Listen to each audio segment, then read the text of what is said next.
को नहीं जानत है जग में कपि संकट मोचन नाम तिहारो।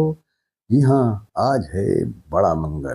हिंदू कैलेंडर के अनुसार ज्येष्ठ महीने के पहले मंगलवार बड़े मंगल के अवसर पर प्रयागराज के लेटे हुए श्री हनुमान मंदिर, अयोध्या के हनुमान गढ़ी सहित लखनऊ के बहुत सारे मंदिर और उत्तर भारत में खासकर सभी हनुमान मंदिरों में पूजा अर्चना की बड़ी संख्या में श्रद्धालु पहुंचते हैं। जगह जगह भंडारों का आयोजन किया जाता है।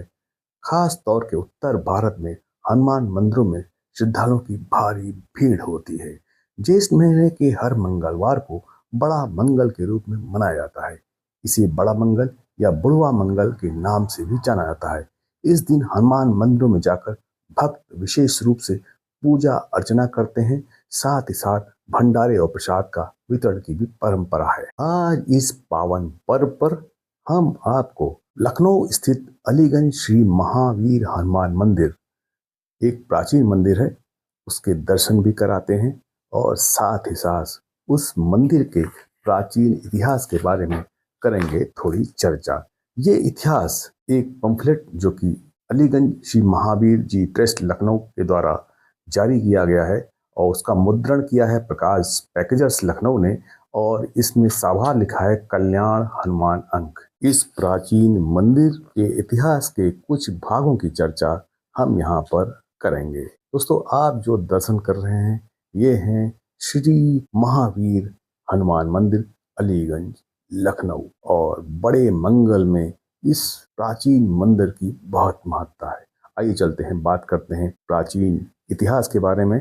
इस मंदिर को 19वीं सदी के आरंभ में सुगंधित द्रव्य केशर विक्रेता लाला जटमल द्वारा 1783 में बनवाया गया।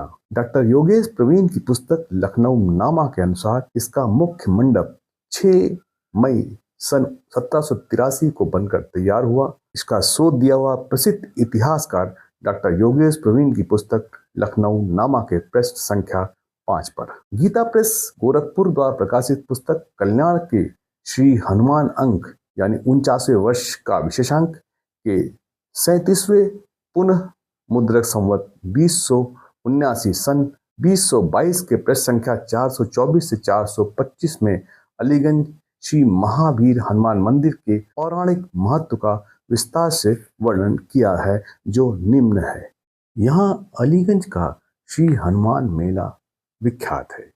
कभी लक्ष्मणपुर कहलाने वाली इस नगरी से प्रभावित होती हुई गोमती के उस पार 19वीं सदी के आरंभ में नवाब सुजाउद्दौला की पत्नी नवाब वाजिद अली शाह की दादी तथा दिल्ली के मुगलिया खानदान की बेटी आलिया बेगम द्वारा बसाए गए अलीगंज मोहल्ले के एक श्री हनुमान मंदिर है, जिस पर पूरे ज्येष्ठ मास के प्रत्येक मंगलवार को मुख्यतः हिंदुओं और मुसलमानों की ओर से तथा कुछ ईसाइयों की ओर से भी श्रद्धापूर्वक मनौतियां मानी जाती हैं।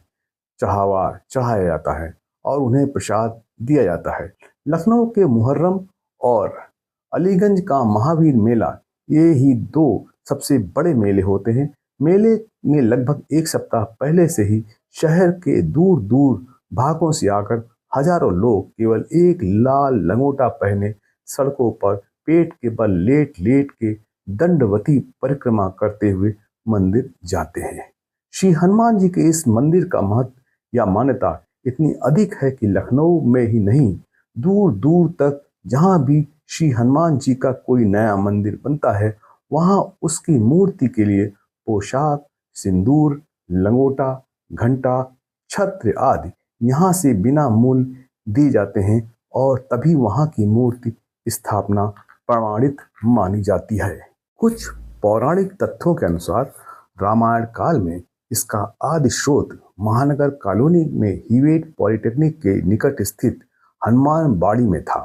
कहते हैं जब अयोध्या लौटने के बाद श्री रामचंद्र जी ने सीता जी को त्यागने का निर्णय कर लिया और श्री लक्ष्मण जी श्री हनुमान जी के साथ श्री सीता जी को लेकर कानपुर जिले के बिठूर, जहां वाल्मीकि आश्रम था, के वन में छोड़ने जा रहे थे, तब वर्तमान अलीगंज के पास आते आते काफी अंधेरा हो गया और रात भर रास्ते में ही विश्राम करने की आवश्यकता प्रतीत हुई।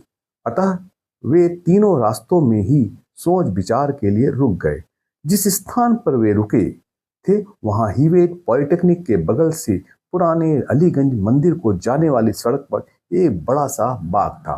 यद्यपि लक्ष्मण जी चाहते थे कि कुछ दूर और चलकर गोमती के उस पार शहर की ओर बनी अयोध्या राज्य की चौकी में विश्राम करें, जिसे बाद में लक्ष्मण टीला की संज्ञा दी गई। किंतु सीता जी अब किसी भी राजभवन में पैर रखने को तैयार न थी। फलतः लक्ष्मण जी तो उस चौकी अर्थात अपने महल को चले गए और सीता जी उसी बाग में रुक गई जहां श्री हनुमान जी रात भर उनका पहरा देते रहे। बाद में दूसरे दिन वे लोग वहां से बिठूर के लिए चल दिए। कालांतर में उसी बाग में एक मंदिर बन गया जिसमें हनुमान जी की मूर्ति स्थापित थी और उस बाग को हनुमान बाड़ी कहा जाने लगा। यह मंदिर शताब्दियों तक बना रहा। 14वीं सदी के आरंभ में बख्तियार खिलजी ने इस बाड़ी का नाम बदलकर इस्लाम बाड़ी कर दिया।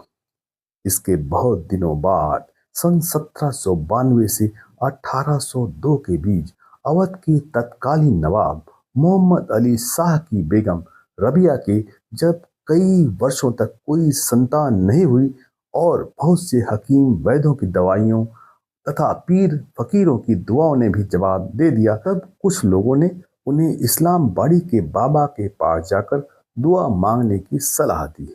कहते हैं एक दिन उन्हें स्वप्न में श्री हनुमान जी ने दर्शन देकर कहा कि यदि वे इस्लाम बाड़ी जाएं और संतान की कामना करें तो उनकी अभिलाषा पूरी होगी। ऐसी किंवदंती है कि जब वे गर्भवती हुई तब उन्हें फिर स्वप्न हुआ जिसमें उनके गर्भस्थ पुत्र ने उनसे कहा कि इस्लाम बाड़ी में उसी जगह हनुमान जी की मूर्ति गड़ी है, उसे निकलवा कर किसी मंदिर में प्रतिष्ठित किया जाए। फलतः बच्चे के जन्म के बाद रबिया बेगम वहां गईं और नवाब के कारिंदों ने टीला खोद डाला तथा नीचे से मूर्ति निकाल ली गई। बाद में उसे साफ सुथरा करके नवाबी आदेश से सोने चांदी और हीरे जवाहरात से मंडित एक हौदे में बैठाकर हाथी पर रखा गया, जिससे अश्वुद्दौला के बड़े इमामबाड़े के पास ही उसे प्रतिष्ठापित करके मंदिर बनवाया जाए। इस हाथी को लेकर जब सब लोग वर्तमान अलीगंज की सड़क से जा रहे थे, जो उस समय एक गलियारा था, तब सड़क की अंतिम छोर पर पहुंचकर उस हाथी ने आगे बढ़ने से इनकार कर दिया। महावत ने लाख चेष्टाएं की किंतु हाथी ज्यों का त्यों अड़ा रहा। अंत में बेगम साहिबा ने उसकी पीठ से हौंदा उतरवा दिया, तब वो चलने लगा। किंतु बाद में जब हौंदा फिर उस पर रखा गया तो वह पुनः बैठ गया। अंत में जब उस बाड़ी के साधु ने कहा कि रानी साहिबा, हनुमान जी गोमती के उस पार नहीं जाना चाहते हैं क्योंकि वो लक्ष्मण जी का क्षेत्र है, तब बेगम साहिबा ने वही सड़क के किनारे गोमती तट के निकट, तब गोमती अपनी वर्तमान स्थिति से हटकर अलीगंज के निकट से बहती थी, मूर्ति स्थापित करा दी और उस पर एक छोटा सा मंदिर भी बनवा दिया। साथ ही उसी साधु को सरकारी खर्च पर मंदिर का महंत नियुक्त कर दिया गया और उसकी व्यवस्था के लिए भी सरकारी रकम नियुक्त कर दी गई। किंतु मेला अभी आरंभ नहीं हुआ था। कहते हैं उपयुक्त मंदिर स्थापना के 2-3 वर्ष बाद ही उस क्षेत्र में एक बार बहुत दूर दूर तक प्लेग महामारी फैली और सैकड़ों हजारों लोग इस घातक रोग से बचने के लिए पुराने हनुमान मंदिर के हनुमान जी की शरण में गए। तभी वहां के पुजारी को स्वप्न हुआ जिसमें श्री हनुमान जी ने कहा कि ये लोग यहाँ नहीं, उस नए मंदिर में जाएं, मैं वहां वास करता हूँ, मेरी शक्ति वहां की मूर्ति में है। फलतः वह पूरी भीड़ इस नए मंदिर में चली आई जो आज वर्तमान समय में नया हनुमान जी मंदिर के नाम से प्रसिद्ध है और उनमें से बहुतों को स्वास्थ्य लाभ हुआ। तभी से इस नए मंदिर पर मेला लगने लगा। किंतु इसी संबंध में एक दूसरी किंवदंती यह है कि एक बार नवाब वाजिद अली शाह की दादी आलिया बेगम बहुत बीमार पड़ी। उन्होंने दुआ की और वह रोग समाप्त हो गया। इसके फलस्वरूप उन्होंने यहाँ इसी मंदिर में बहुत बड़ा उत्सव मनाया, लाखों की खैरात बांटी और तभी से मेले की परंपरा चालू हो गई। इसी के साथ साथ आलिया बेगम के नाम पर इस पूरे मोहल्ले तत्कालीन गांव का नाम अलीगंज रख दिया गया। इन दोनों की अतिरिक्त एक तीसरी किंवदंती और भी है। नवाब वाजिद अली शाह के समय में कस्तूरी या केसर का एक मारवाड़ी व्यापारी जटमल लखनऊ आया और चौक के निकट की तत्कालीन सबसे बड़ी शहादतगंज की मंडी में कई दिन तक पड़ा रहा, किंतु अधिक महंगी होने के कारण उसके दर्जनों ऊंटों पर लदी कस्तूरी ज्यों की त्यों पड़ी रह गई। कोई खरीदार ही नहीं मिला।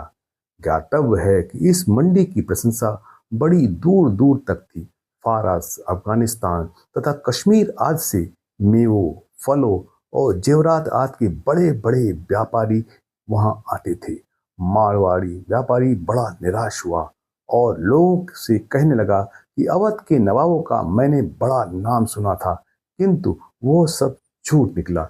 इतनी दूर से आकर भी खाली हाथ लौटने के विचार मात्र से वो बड़ा दुखी हुआ और अयोध्या की ओर चल दिया। रास्ते में इसी नए हनुमान जी मंदिर के पास आकर जब वह विश्राम के लिए रुका, तब लोगों के कहने से उसने श्री हनुमान जी से अपने माल की बिक्री के लिए मनौती मानी। संयोगवश उन्हीं दिनों नवाब वाजिद अली शाह अपनी कैसर बेगम के नाम पर कैसर बाग का निर्माण करा रहे थे। किसी ने उनको राय दी कि यदि इस कैसर बाग की इमारतों को कैसर कस्तूरी से पुतवा दिया जाए तो सारा इलाका ही अत्यंत सुवासित हो जाएगा। और फिर कैसर और केसर की तुक भी मिल गई। नवाब साहिब को यह सलाह जच गई और जटमल की सारी कस्तूरी उसके मुंह मांगे दाम पर खरीद ली गई। सुबह जटमल के हर्ष का कोई ठिकाना नहीं रहा। उसने हृदय खोलकर मंदिर के लिए खर्च किया। आज भी मंदिर के भीतर मूर्ति पर सोने का जो छत्र लगा है वो इसी व्यापारी का बनवाया हुआ है। उसने पूरे मंदिर को ही नए सिरे से बनवाया। वर्तमान स्तूप गुंबद भी तभी का है। तभी से यहाँ मेला लगने लगा।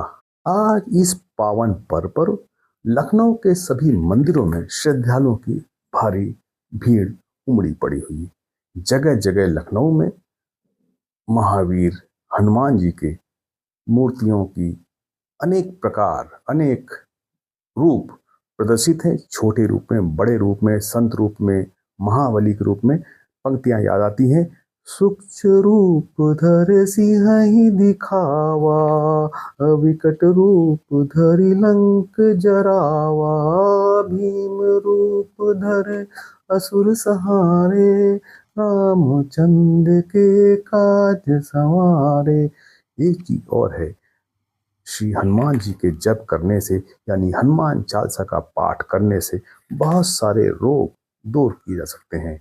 नासे रोग हरे सब पीरा, जपत निरंतर हनुमत बीरा, संकट ते हनुमान छुड़ावे, मन क्रम बचन ध्यान जो लावे। को नहीं जानत है जग में कपि, संकट मोचन नाम तिहारो। जय श्री राम, जय श्री राम, जय बजरंगबली, जय हनुमान जी, जय श्री राम।